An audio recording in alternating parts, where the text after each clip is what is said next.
بفضلك سبحان ربك رب العزة عما يصفون وسلام على المرسلين والحمد لله رب العالمين. تقبل الله منكم.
Assalamualaikum warahmatullahi wabarakatuh.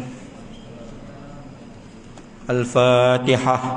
A'udzubillahi minasyaitonir rajim. Bismillahirrahmanirrahim. Alhamdulillahi rabbil alamin. Arrahmanir rahim. Maliki yaumiddin. Iyyaka na'budu wa iyyaka nasta'in. Ihdinas siratal mustaqim. Siratal ladzina an'amta 'alaihim ghairil maghdubi 'alaihim waladdallin. Amin. Nahmaduhu wa nasta'in wa nastaghfir wa na'udzu billahi min shururi anfusina wa min sayyiati a'malina. Man yahdihillahu fala mudilla lahu wa man yudlil fala hadiya lahu. Nashhadu an la ilaha illallah wahdahu la syarika lahu wa ashhadu anna Muhammadan 'abduhu wa rasuluhu.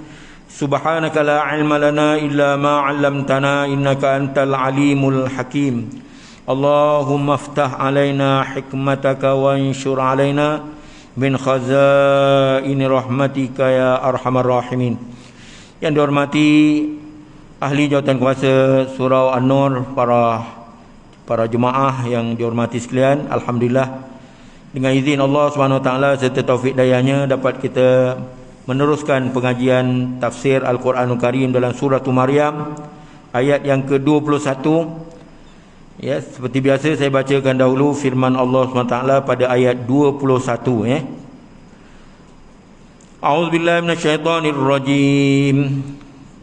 Bismillahirrahmanirrahim.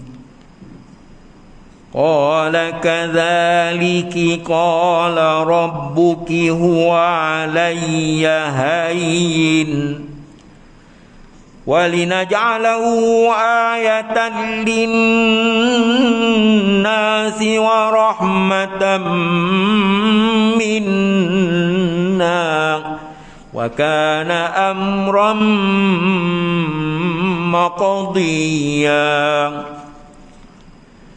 فحملته فانتبذت به مكانا قصيا فأجاءها المخاض إلى جذع النخلة قالت يا ليتني مت قبل هذا وكنت نسيا منسيا. فناداها من تحتها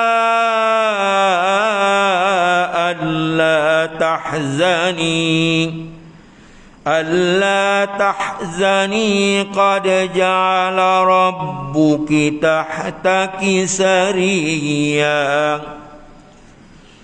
وهزي إليك بجذع النخلة تساقط عليك رطبا جنيا fakuli washrabi wa qarri 'aina fa imma tarayinna minal bashari ahadan فقولي إني نذرت للرحمن صوما فلن أكلم اليوم إنسيا فأتت به قومها تحمله قالوا يا مريم لقد جئت شيئا فريا صدق Allahul Azim. Hadirin yang dihormati sekalian, ayat dalam surah Maryam pada ayat 21 ini Allah telah berfirman,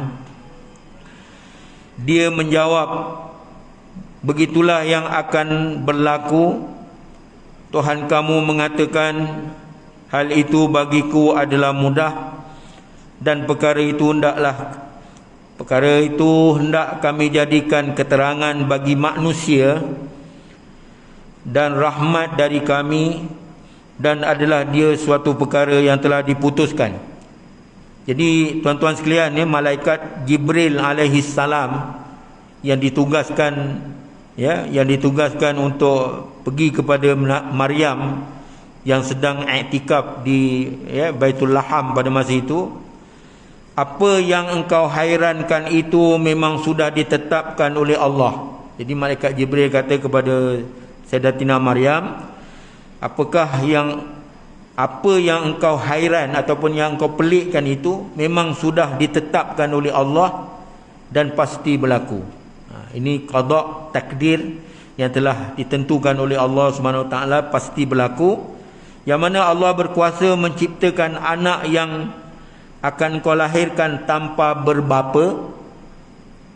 Maryam melahirkan Nabi Isa alaihissalam tanpa berbapa, kerana Tuhanmu mengatakan yang demikian itu adalah mudah. Innama amru idza arada syai'an an yaqula lahu kun fayakun, kan, dengan mudah. Iaitu dia akan meniup ruh. Dia akan meniupkan ruh yang dimiliki oleh Allah SWT itu sendiri, dengan memerintahkan Jibril kepadamu, yang mana engkau akan segera mengandung. Wahai Maryam, kau akan segera mengandung. Engkau tidak sekali-kali akan melakukan perbuatan keji, ataupun perbuatan zina, kerana Allah berkuasa di atas segala sesuatu, dan tidak akan terhalang apa yang dikehendaki oleh Allah Subhanahu Wa Taala. Malahan dia tidak berhajat kepada penciptaan anak dengan perantaraan sesuatu. Bila Allah nak ciptakan anak dengan contohnya seperti kejadian Nabi Isa alaihissalam ini, tanpa ada perantaraan sesuatu, Allah boleh cipta dengan kehendak Allah Subhanahu Wa Taala. Innama amru idza arada syai'an an yaqula lahu kun fayakun, ataupun dalam dalil yang lain disebut fa'alun lima yurid. Allah Maha berkuasa menjadikan tiap-tiap sesuatu apa yang dikehendaki oleh Allah. Jadi tuan-tuan sekalian, pentafsir ini, tafsir Shanhaji ini ataupun tafsir Abrul Asir ini, dia membandingkan ayat yang kita bacakan tadi dalam surah Maryam ini, dibandingkan dengan ayat yang ada pada ayat 47 surah Al-Imran. Tengok dia punya muqaranah, perbandingan ayat, Di sana juga berbunyi kadzalikillahu yakhluqu ma yasha idza qada amran fa innama yaqulu lahu kun fayakun. Demikianlah Allah menjadikan apa-apa yang dikehendaki oleh Allah. Apabila dia hendak memperlakukan sesuatu perkara, hanya Allah SWT mengatakan kepada sesuatu perkara itu, jadilah engkau, maka jadilah dia. Seterusnya ayat Allah Ta'ala berfirman, walinaj'alahu ayatan linnas. Ini sambungan daripada apa yang kita telah terangkan, bahawa kedatangan malaikat Jibril memberitahu kepada Maryam tadi, walinaj'alahu ayatan linnas, dan perkara itu hendak kami jadikan keterangan bagi manusia, penjelasan ataupun penerangan bagi manusia seluruh alam ini, kejadian Nabi Isa alaihissalam dengan kelahirannya tanpa berbapa, ini adalah merupakan bukti kekuasaan Allah Subhanahu wa taala, kerana Allah sudah pun menjadikan Nabi Adam alaihissalam tanpa berbapa dan beribu. Jadi nak melengkapkan kejadian, ya, betapa kejadian yang memelikkan, kejadian yang mencari adat, pada kebiasaan, pada kebiasaannya, pada adatnya, pada kebiasaannya manusia mesti lahir melalui hubungan antara suami isteri ataupun seorang bapa dengan ibu yang halal, ya. Jadi kejadian kelahiran Nabi Isa alaihissalam ini, ya, tanpa berbapa merupakan bukti kekuasaan Allah SWT, kerana Allah sudah pun menjadikan Adam tanpa berbapa dan seterusnya tanpa beribu. Jadi menjadikan Nabi Isa alaihissalam dengan beribu sahaja, dan manusia yang lain dijadikan berbapa dan beribu. Jadi manusia biasa dijadikan berbapa beribu. Nabi Adam tidak berbapa, tidak beribu. Nabi Isa pula ada beribu tapi tanpa berbapa. Jadi nak melengkapkan perkara yang pelik ini, mencari adat, Allah Ta'ala Maha Berkuasa menjadikan sesuatu. Dan dikatakan peristiwa ini menjadi rahmat kepada sekalian alam, ya. Ini adalah rahmat Allah SWT kepada hamba-Nya. Apa sebab? Kerana, ya, warahmatan minna, ya, warahmatan minna, dan rahmat dari kami, ataupun kesian belas Allah SWT kepada, ya, daripada kami, daripada Allah SWT. Kerana Nabi Isa alaihissalam dibangkitkan menjadi Nabi supaya menyeru manusia beribadat kepada Allah dan mengesakan Allah Subhanahu wa taala. Jadi dengan kejadian Nabi Isa tanpa berbapa itu menguatkan lagi, ya, mukjizat ataupun kebesaran ataupun rahmat Allah SWT kepada manusia seluruhnya, ya, nak membuktikan betapa Allah Maha Berkuasa menjadikan sesuatu. Inna fa'alul lima yurid, ataupun Allah Maha Berkuasa, innallaha ala kulli syai'in qadir itu. Lalu Allah berfirman, wa kana amran maqdiya, dan adalah dia, yakni Allah SWT, ya, wa kana amran maqdiya, dan dia adalah, ya, peristiwa, ya, Nabi Isa lahir daripada seorang ibu tanpa berbapa ini, dan adalah dia suatu perkara yang telah diputuskan oleh Allah Subhanahu wa taala, ya. Itu yang dikatakan qada, ya, qada mubram, ya, yang telah ditetapkan oleh Allah Subhanahu wa taala. Jadi apa yang sudah ditetapkan di dalam pengetahuan Allah akan berjalan mengikut hukumnya, ya. Kita lalui kehidupan kita hari-hari, ya, dalam pelaksanaan kehidupan kita hari-hari, perbelanjaan, kelahiran anak, hubungan suami isteri, ya, perkahwinan dan sebagainya, jodoh dan sebagainya, itu semuanya termasuk dalam perkara yang disebutkan di sini. Apa yang sudah ditetapkan di dalam pengetahuan Allah akan berjalan mengikut hukumnya, tidak berubah-ubah dan tidak dapat ditukarkan lagi. Jadi kalau begitu, qada takdir ini terbagi kepada tiga. Pertama, qada takdir yang tak dapat nak dielakkan. Macam Nabi Isa ni tak dapat nak dielakkan, memang dah ditakdirkan Allah Ta'ala kejadiannya macam itu. Macam kita ni dijadikan Allah Ta'ala jadi lelaki, yang perempuan, yang lelaki, ya. Kemudian panjang, pendek, tinggi, rendah, kulit pula putih, kuning, lasat dan sebagainya, ya. Ini semua dah ditakdirkan oleh Allah SWT, barang yang tak dapat nak dielakkan, ya. Itu yang pertama. Yang kedua, qada takdir yang datang kemudian. Datang kemudian tu maknanya tak ada rumah, ada rumah, tak ada tanah, ada tanah, tak ada pendapatan, ada pendapatan. Dulu tak ada pendapatan, sekarang dah ada pendapatan.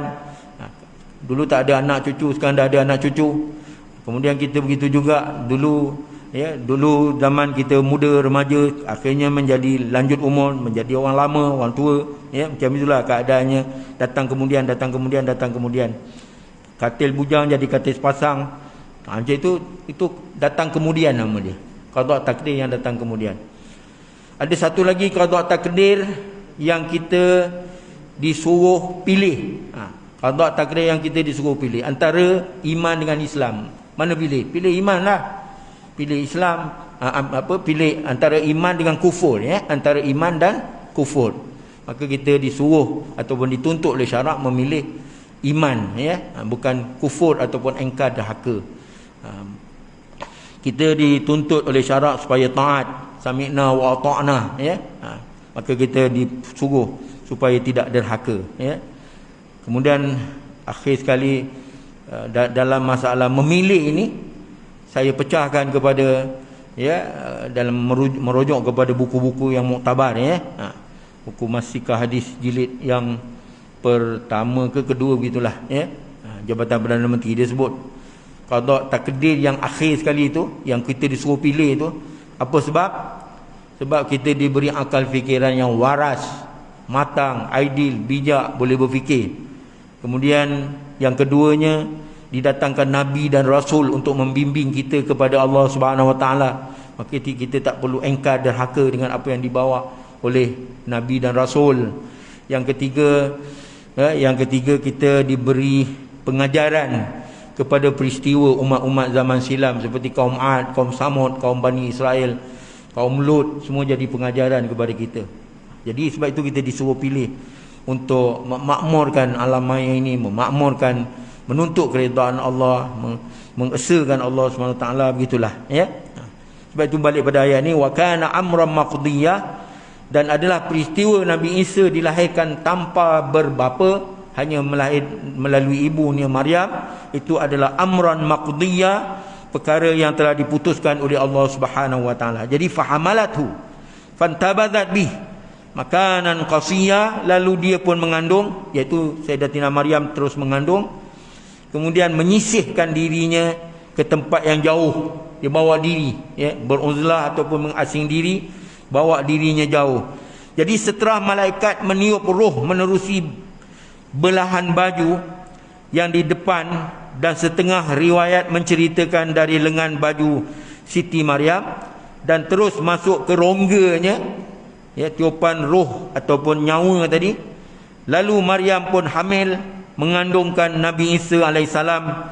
Apabila Maryam merasa dirinya telah hamil, lalu dia menyisihkan dirinya, membawa kandungannya ke tempat yang jauh dari rumah tangganya, jauh daripada rumahnya dan jauh dari keluarganya, iaitu ke sebuah tempat bernama Baitul Laham.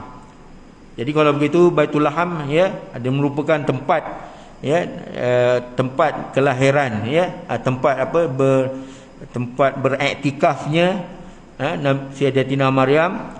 Tapi kampung yang dilahirkan Nabi Isa itu diriwayatkan kampung Nasrun. Sebab itu orang Nasrani ini diambil daripada perkataan Nasrun, ya, Nasrani. Nasrun tu kampung, ya. Sebab dia berbuat demikian. Kenapa Maryam buat demikian, mengasingkan dirinya daripada ahli keluarganya?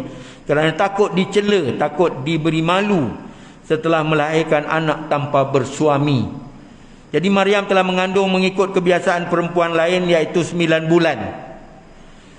Meskipun ada pertelengkahan riwayat, pertelengkahan cerita tentang perkara ini yang mengatakan bahawa Maryam telah mengandung ketika itu juga ketika ditiupkan roh ke dalam jasadnya, ke dalam rahimnya, dan bersalin di sebelah petang. Ada riwayat mengatakan begitu, pada hari yang sama, ya. Ada pula yang mengatakan mengandung selama 8 bulan, kerana tidak ada kemungkinan untuk hidup bagi bayi yang lahir kalau dikandung 8 bulan, hanya Isa hidup dalam keadaan demikian. Tapi hari ini ada 7 bulan pun masih boleh hidup lagi, ya.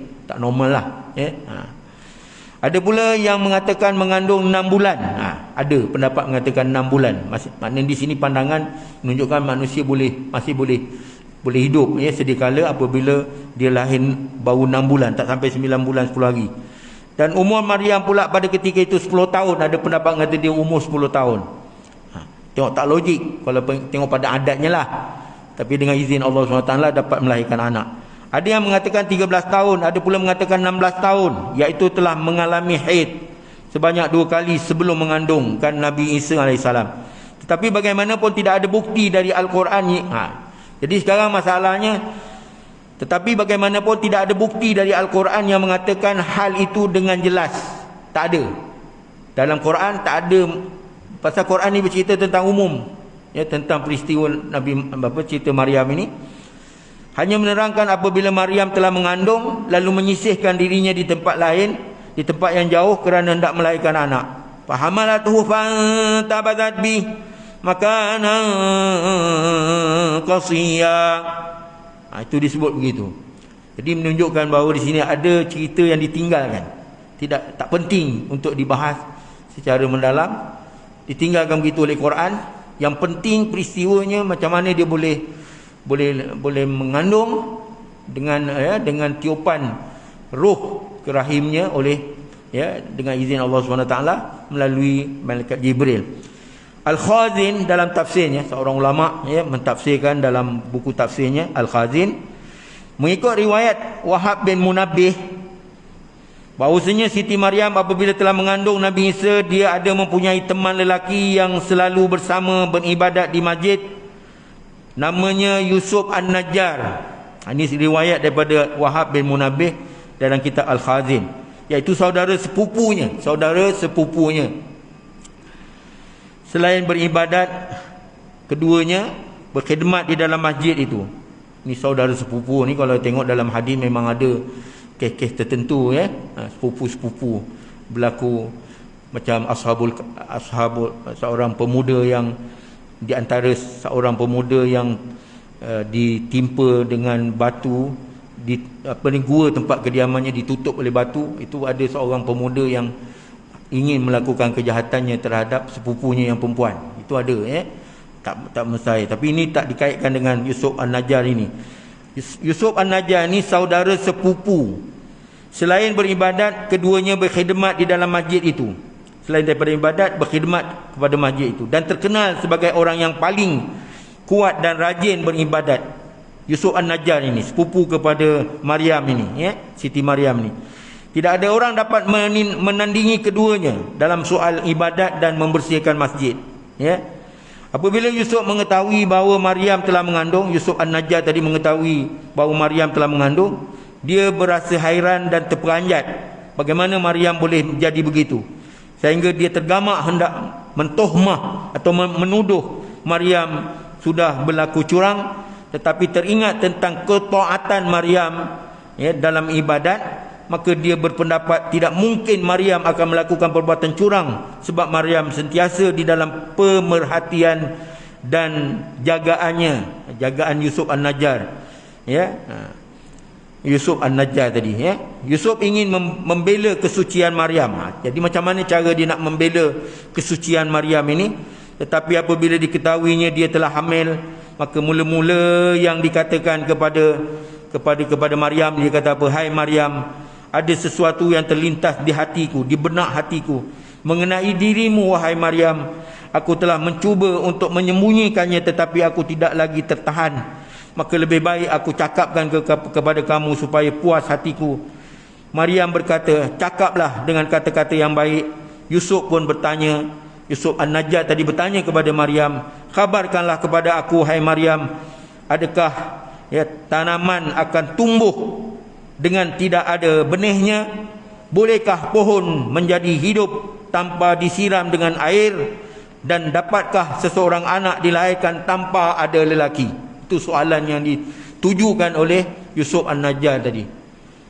Jadi cara dia bertanya tu penuh adab, tak ada tuduh, ada adab dia, Pasal ni keluarga yang terbilang lah, keluarga mulia.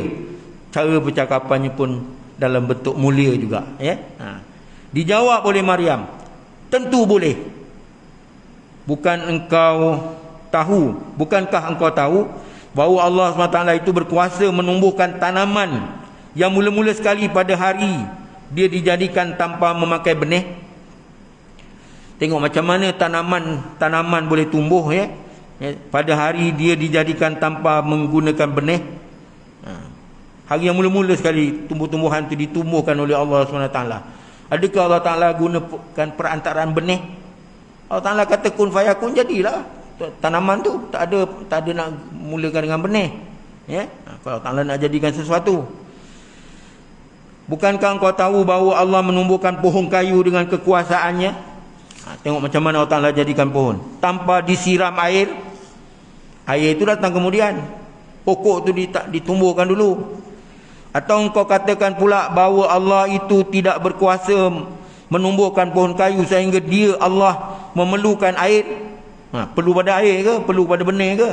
Kalau demikian halnya, bererti Allah tidak berkuasa menumbuhkan tumbuh-tumbuhan tadi tanpa benih, tanpa air. Jadi macam mana tu?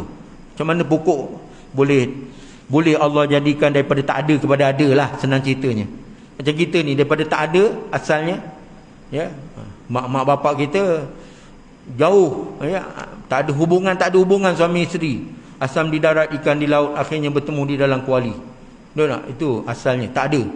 Tapi kenapa boleh kita ni dilahirkan daripada tak ada kepada ada, daripada tak ada bertulang, tak ada berdarah, tak ada urat saraf, tak ada apa, boleh Allah Ta'ala jadikan. Yusuf berkata, tidak, aku tak menafikan, aku tidak mengatakan begitu, tetapi aku mengatakan bahawa Allah itu berkuasa di atas segala sesuatu. Cukup hanya dengan bertitah kepada sesuatu, jadilah engkau, maka jadilah ia. Lalu Maryam berkata, bukankah engkau tahu bahawa Allah itu telah menjadikan Adam dan isterinya Hawa dengan tidak memakai perantaraan lelaki dan juga perempuan? Itu Maryam tanya balik pada Yusuf An-Najjar. Maknanya cerdik dia menjawab. Jadi kalau kita tengok pada cara soalan dan cara jawapan ini diberikan oleh antara Yusuf Najjar dengan Maryam ni, dalil menunjukkan bahawa akidah dalam kehidupan seseorang adalah penting. Akidah maknanya kepercayaan 100% tentang kejadian Allah yang menjadikan sesuatu ataupun kejadian Allah itu sendiri, ya, itu semua ada kaitannya dengan akidah ataupun tauhid, mengesahkan Allah Subhanahu wa taala. Jadi tidak boleh kita memperkatakan kepada Allah Subhanahu wa taala sesuatu yang menyerupai makhluk. Laisa kamitslihi syai' wa huwas samiul basir, ya. Dengan jawapan begini, ya, dengan jawapan yang diberikan oleh Maryam kepada Yusuf An-Najjar tadi, maka hilanglah segala tuhmahan yang akan ditujukan kepada Maryam. Adalah dikatakan Yusuf itu selalu menggantikan Maryam untuk berkhidmat di Masjid Baitul Laham itu setelah diketahui kelihatan lemah dan mulai berat, iaitu manakala telah dekat masanya dia akan bersalin. Maka Allah pun mewahyukan kepada Maryam, lepas itu barulah Allah mewahyukan kepada Maryam, pergilah engkau keluar meninggalkan kampung halamanmu. Dan inilah yang dinyatakan oleh Allah SWT dengan fantabazat bi makanan qasiyya. Kemudian Maryam menyisihkan dirinya ke tempat yang jauh. Fa ajaa ahl maqadu ila jiz'in naqlati qalat ya laitani mittu qabla hadha wa kuntu nasyam mansiya. Ketika telah sakit hendak bersalin, Maryam tadi, diriwayatkan oleh Allah SWT, ketika telah sakit hendak bersalin, Maryam tadi pergi bernaung di bawah pohon korma. Dia meratap, merintih, aduhai, alangkah baiknya kalau aku mati sahaja sebelum ini, ya, sebelum mengandung Isa ni, supaya aku dilupakan orang, supaya orang lupakan aku. Biar aku dah mati senang, jadi terus jadi tanah, orang tak sebut aku dah, senang mati terus. Tengok, ya, ini emosi seorang perempuan yang sedang dalam keadaan mengandung, ya, mudah merajuk, mudah tekanan, mudah sedih, ya, mudah merintih. Ini kita kena jagalah, ya, dalam keadaan mana isteri kita, ya, dalam keadaan mengandung sebulan, 2 bulan, 3 bulan, 4 bulan. Ini semua kita akan rasai pengalaman, ya, dalam kehidupan kita berumah tangga. Apabila Maryam telah merasakan sakit hendak bersalin, dia pun mencari tempat bersandar lalu bernaung di bawah sebatang pohon korma yang telah kering, sambil bersandar, sambil berpaut teguh membelakangkan pohon itu sebab menahan kesakitan hendak bersalin. Dalam masa mengalami penderitaan yang beginilah, ia lalu meratap, alangkah baiknya kalau dapat biarlah mati sahaja sebelum itu, supaya tidak dikenang orang ibarat benda yang tidak ada harganya. Dia meratap sedemikian sebab malu yang amat sangat dan takut dicaci maki oleh orang. Sebabnya begitu, emosi dia, perasaan dia. dalam keadaan akidah yang kuat tadi pun masih lagi goncang, tapi tak adalah sampai ke tahap membunuh diri, ya, ataupun membinasakan dirinya sendiri. Wala tulqu biaidikum ila tahlukah, jangan kamu mencampakkan diri kamu ke dalam kebinasaan. Nampak, ya? Jadi perlunya di akhir zaman ini kehidupan berpegang teguh kepada tauhid, berpegang teguh kepada akidah, berpegang teguh dengan qada qadar Allah SWT. Ini adalah penting dalam kehidupan kita hari-hari, ya. Fanada min tahtiha alla tahzani qad ja'ala rabbuki tahtaki sariyya. Kemudian kedengaran suara memanggilnya dari sebelah bawah. Macam mana boleh ada timbul suara di sebelah bawah? Ini tu satu pelik juga ayat ni, ayat mukjizat ni. Firman Allah SWT ni menyebutkan, kemudian kedengaran suara memanggilnya dari sebelah bawah, jangan engkau berduka cita, ya. Ada perkataan duka cita dalam ayat tadi. Allah tahzani, Allahumma inna na'udzubika minal hazan, ya. Duka cita bersedih, janganlah engkau berduka cita, sesungguhnya Tuhanmu telah mengalirkan di bawahmu sebatang anak sungai. Mana datang perkataan ini, mana datang suara ini? Adalah dikatakan waktu itu Siti Maryam sedang berada di atas bukit, sedangkan Jibril di sebaliknya, balik bukit. Ada ini pandangan, ada setengah pandangan mengatakan begitu. Suara malaikat Jibril rupanya, ya. Sebelah bawah memanggil kepadanya, memanggil kepada Maryam.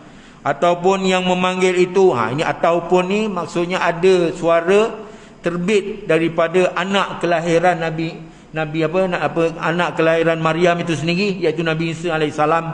Dia boleh bersuara pada masa itu dengan izin Allah SWT, boleh bercakap-cakap. Yang memanggil itu ialah Nabi Isa sendiri yang telah dilahirkan.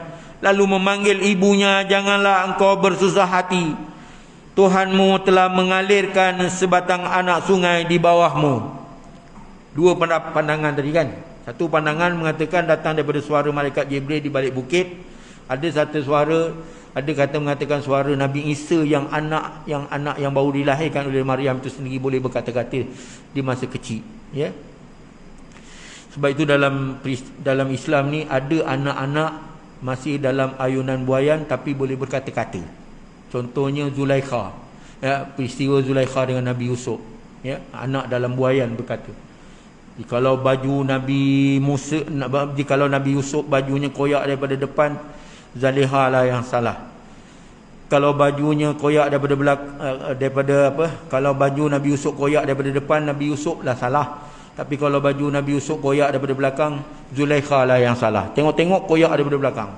Ini Zulaikha punya hal, ya. Jadi itu bukti, ya.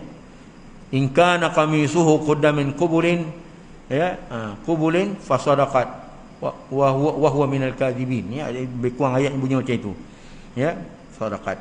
Kemudian adalah dikatakan bahawa di sana ada anak sungai yang sudah mati tidak berair. Ada sungai yang tak berair, sungai yang dah mati tak ada berair. Tetapi dengan kuasa Allah maka dilahirkan semula sungai itu. Dialirkan air sungai itu semula. Begitu juga pohon korma yang dahulunya sudah kering, sebaik saja disandari oleh Maryam, maka seketika itu juga berdaun pokok korma tu. Jadi subur, jadi berbuah, ya. Berdaun, ya. Maryam pada ketika itu juga telah berdaun dan berbunga, lalu mengeluarkan buah korma yang sedang masak. Ini jarang orang sebut ni. Orang tahu hanya cerita Maryam makan buah korma, ya, lalu memakan buah daripada buah korma. Tapi dia tak tahu yang sebenarnya pokok korma tu sendiri asalnya daripada pohon yang tak ada berbuah asalnya. Tak ada berdaun pula tu. Daunnya akhir menjadi hijau, menjadi berbunga. Adapun qad ja'ala rabbuki tahtaki sariyya itu, ya, dalam firman Allah SWT tadi kan ada sebut qad ja'ala rabbuki tahtaki sariyya itu. Dimaksudkan di sini Tuhan kamu telah melahirkan di bawah kamu seorang anak. Ya, itu ayat tu qad ja'ala rabbuki tahtaki sariyya itu. Dimaksudkan di sini Tuhan kamu telah melahirkan di bawahmu seorang anak, iaitu Nabi Isa AS. Sebab Allah telah mentakdirkan Nabi Isa pandai bercakap seketika itu juga. Tujuannya untuk memujuk hati bondanya, iaitu ibunya, supaya terhibur dan jangan bersedih ketika dia mengalami kesakitan, bersalin dan menahan malu. Ini pun satu juga. Dalam keadaan isteri bersalin, suami kena jaga emosi dalam keadaan itu, Jangan kita buat tekanan kat dia. Ini lawak punya pasal lah ni. Macam-macam. Dia marah-marah ke apa, kita pun sama juga marah. Lama-lama boleh menyebabkan mudarat kepada isteri yang sedang dalam keadaan bersalin itu. Cuma nak cakap yang positif saja. Pujuk lah. Allah memang jadikan orang perempuan memang macam itu. Benda itu jagalah. Kalau tengok tokgo-tokgo zaman dulu, kalau dengan isteri cakapnya lembut aja, tak pernah marah-marah, tak pernah maki amon, tak pernah kutuk, cela apa semua, tapi berkat dengan sebab kesabaran. Itu suami isteri lah. Belum lagi pengajiannya dalam kampung, mengajar orang-orang kampung dalam keadaan yang kadang-kadang pada masa itu, Allah yarham tu ayah saya dulu, menikahkan orang kampung. Kadang-kadang kadang-kadang maklumlah, apa ni, kadang-kadang pernikahan tu dalam keadaan bawa lari anak perempuan orang lah, apalah kadang-kadang kan. Pun nak dikahwinkan macam mana. Kadang-kadang mak saya cerita, kata perempuan tu terpaksa ditinggalkan rumah atuk saya, tidur semalam tu. Kemudian besoknya suaminya datang bawakan saksi apa semua, baru dinikahkan terus. Senang. Mak bapak dah menarik muka lah, apalah macam-macam, bergaduh, berkelahi, kadang-kadang nak mengahwinkan.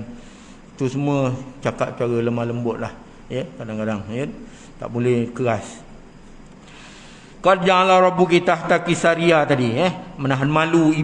Jadi maknanya Nabi Isa ni, peranan anak yang masih kecil ini ialah menggembirakan ibunya, tu. Dia masih lagi boleh, dia boleh bercakap dengan ibunya dengan izin Allah SWT.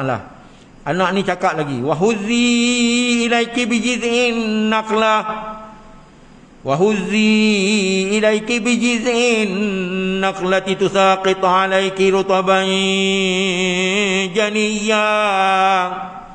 Dan goyangkanlah pohon korma itu, nescaya dia akan menggugurkan kepadamu buah korma yang baru masak. Fakuli washrabi wa qarri ainan fa imma tarayinna minal bashar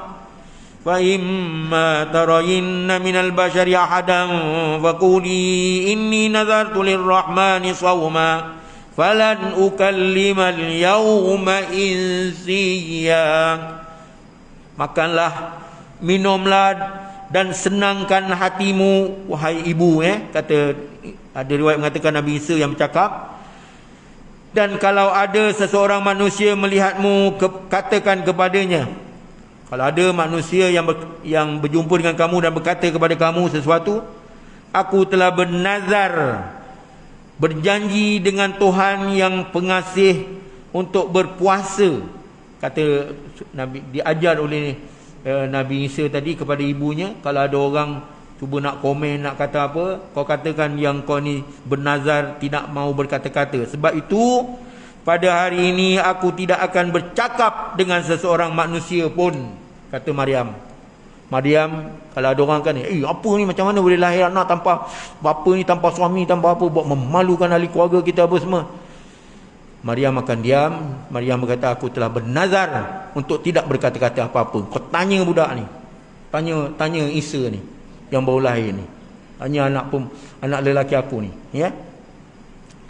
Setelah Nabi Isa mengatakan dengan menyuruh ibunya supaya menggoncangkan pohon korma itu dan menarik pelepah korma itu agar buahnya yang masak itu guguran dan dapat dimakan seberapa banyak yang disukai oleh Maryam, jelasnya makanlah buah korma itu dan minumlah daripada air yang mengalir dalam sungai itu, dan senangkanlah hatimu dengan kelahiran anak yang engkau kandung apabila engkau memandang kepadanya. Jika nanti ada orang melihat engkau dan dia hendak menanyakan tentang anakmu, begitu pula apa yang sudah berlaku pada dirimu, betapa engkau telah melahirkan anak tanpa ada bapa, maka engkau tunjukkan sahajalah pada anakmu itu dengan mengatakan kepadanya, aku telah bernazar dengan Tuhan yang bersifat pengasih dan berjanji kepadanya bahawa aku tidak mahu bercakap dengan seorang manusia pun pada hari ini. Sebabnya kalau aku bercakap, kata Maryam, tentulah nanti akan menjadi soal jawab. Lebih baik bayi ini sahaja yang akan menjawabnya, kerana jika yang bercakap itu seorang bayi, tentu tidak ada orang yang dapat membantah kebenarannya, dan akan hilang segala tohmahan yang akan dilemparkan kepadanya. Sebab sebenarnya aku tidak suka bertengkar dengan orang yang kurang akal, dan tidak ada yang akan aku ajak bercakap melainkan malaikat, dan tidak ada yang akan aku rayu meratap, merintih, memohon melainkan kepada Allah Subhanahu wa taala, kata Maryam. Tengok di sini dalil banyak pengajaran yang kita dapati. Ya, bila anak jadi saksi di mahkamah, biasanya penyaksiannya akan diterima oleh mahkamah. Anak ni kalau bercakap. Sebab itu Nabi Isa ni dia Allah seorang anak yang menenangkan jiwa ibunya dengan berkata demikian. Ya, jadi Allah SWT memberikan ketenangan jiwa kepada Maryam. Ya, fa'atat bihi qaumaha tahmilu qalu ya Maryam laqad ji'ti syai'an fariya. Dan dia pun membawa kepada kaumnya, membawa Nabi Isa kepada kaumnya, anaknya, ya, yang tanpa bapa tadi. Mereka mengatakan, hai Maryam, sesungguhnya mereka, yakni keluarga sebelah Maryam, mengatakan sesungguhnya engkau telah membuat sesuatu yang luar biasa. Setelah Maryam mendengar yang dia dianjurkan supaya berpuasa hari itu, jangan bercakap dengan sesiapa jika ditanya orang, dia pun bertawakal kepada Allah dan menyerahkan nasibnya kepada Allah yang Maha Kuasa. Lalu dibawalah anaknya pulang ke rumah menemui kaum keluarganya.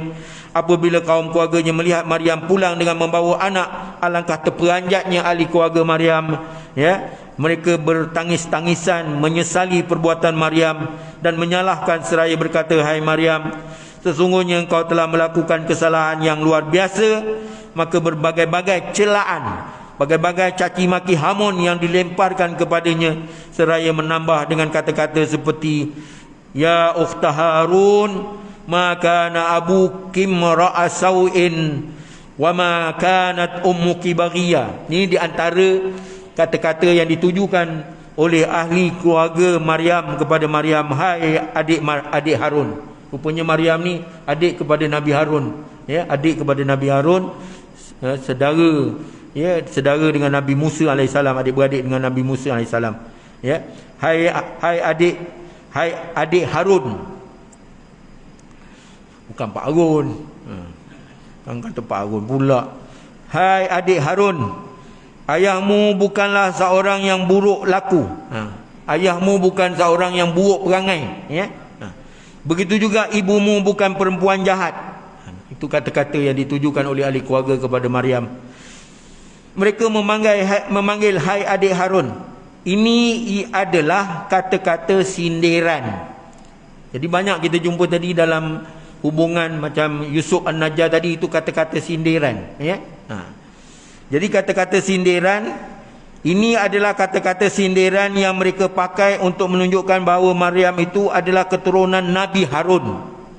Kata-kata sindiran ini digunakan, ya, kerana ini adalah, ya, keturunan Nabi Harun, abang kepada Nabi Musa alaihissalam. Nabi Harun tu abang kepada Nabi Musa alaihissalam, yang terkenal sebagai orang yang baik-baik dalam kalangan kaum Bani Israel. Cakapnya pun lembut aja kepada Bani Israel. Bani Israel, jangan sembah anak lembu, nanti balik Musa marahnya aku, katanya. Tak adalah dia nak memaki hamun ke apa ke. Pasal Bani Israel dah buat anak lembu daripada ada riwayat mengatakan daripada harta tentera Firaun yang tenggelam dalam Laut Merah, emas-emas, peti-peti emas apa semua dikumpul-kumpulkan, kemudian ditempa oleh Samiri, ya, tukang sihir, ya. Kemudian dikata inilah Tuhan Nabi Musa lah, apalah, lalu disembah. Balik Nabi Musa marahlah pada Nabi Harun, ya, apa kau biarkan Dah lah bergaduh dua tu. Kata Nabi Harun, buat apa kita bergaduh, nanti dia tengok dia penduduk ataupun Bani Israel, kita ni dah berbalah sama-sama, tak elok. Kemudian tak lama ada riwayat mengatakan ditarik janggut Harun sampai sebelah putih, ya. Itulah ceritanya diriwayatkan Nabi Harun itu, ya. Jadi mereka ini, ahli keluarga Maryam memanggil, hai adik Harun. Ini adalah kata-kata sindiran yang mereka pakai untuk menunjukkan bahawa Maryam itu adalah keturunan Nabi Harun, abang kepada Nabi Musa AS, yang terkenal sebagai orang yang baik-baik dalam kalangan Bani Israel. Bandingannya bagi orang Melayu, kalau memarahi anak digunakan umpama dengan kata-kata hai anak bertuah, seolah-olah macam itu. Jadi wahai adik Harun, seolah-olah wahai anak bertuah, macam itu. Dia kata wahai anak bertuah. Itu doa tu jadi bertuah, ya. Ini tidak maki hamun. Itu maknanya rendah kita punya moral akhlak, ya, bila kita maki hamun. Sebab bagi keluarga yang baik-baik tidak molek menggunakan kata-kata maki-makian, maki hamun, ya. Maka begitu pula halnya keluarga Maryam. Adapun nama Harun itu pula biasa dipakai untuk memberi nama kepada orang yang taat, beribadat, lagi zuhud. Harun tu dinamakan kepada orang yang selalu beribadat, zuhud dan tak mengendahkan kemewahan dunia, yang solat, ya, yang seolah-olah mereka, yang mana keluarga Maryam ni seolah-olah menyesal Maryam disifatkan dari keturunan yang baik-baik, mengapa dia tergamak berlaku sumbang atau curang. Mereka menemplak pula dengan mengatakan ayahmu atau Imran, ya, ayah kepada Siti Maryam tadi, bukanlah seorang yang buruk dengan berzina. Begitu juga ibunya Hannah, ibu kepada Maryam nama Hannah, ya. Bukan perempuan jahat yang melacurkan diri. Dari mana engkau mendapat anak kalau bukan melakukan perbuatan keji? Fa asyarat ilaihi, dan hanya memberi isyarat. Fa asyarat ilaihi qalu kaifa nukallimu man kana fil madi sabiyya. Pendek aja ayatnya, ya, tapi dalamnya begitu padat sekali pengertian, ya. Dia hanya memberi isyarat, menunjuk kepada bayi itu. Maryam ni tadi dia tak ada cakap apa, pasal dia dah nazar, dia tak akan berkata apa walau sepatah sekalipun, ya, kerana kalau dia bercakap nanti banyak soal jawab. Jadi tak payah cakap, kau tengok sendiri, tanya budak ni, kata macam tu, seolah-olah macam itu. Dia hanya memberi syarat, menunjuk kepada bayi itu. Mereka itu pun bertanya, bagaimana kami dapat bercakap dengan seorang kanak-kanak yang sedang dalam buaian? Kata, faham pun, nak tanya pun tak boleh. Maryam tidak menjawab sepatah kata. Dia hanya menunjuk kepada Isa AS, supaya bayi itu sahaja yang akan menjawab pertanyaan mereka. Sebab Maryam sendiri tidak tahu dengan hujah apa dia akan menjawab. Manakala melihat Maryam memberi isyarat kepada bayi yang masih di atas pangkuannya, ya, kaumnya pun marah dengan mengatakan, bagaimana kami dapat bercakap dengan bayi yang masih dalam buaian pangkuan kamu? Apakah engkau hendak mengejek-ngejek dan mempersenda-sendakan kami? Kamu ni nak main-main dengan kami ke? Cakap betul-betul. Ini seolah budak kecil dalam ayunan buaian, dalam pangkuan, kau nak cakap macam mana ni? Apabila Isa mendengar orang ramai berkata begitu, dia pun segera melepaskan, ya, puting susu ibunya, sedangkan dihisap, yang dia sedang hisap itu, kerana dia sedang menyusu, lalu berpaling menghadap mereka sambil menunjuk dengan tangan kanan seraya berkata, bagaimana tersebut dalam ayat ini. Jadi panjang ayatnya akan datang, kita terangkan.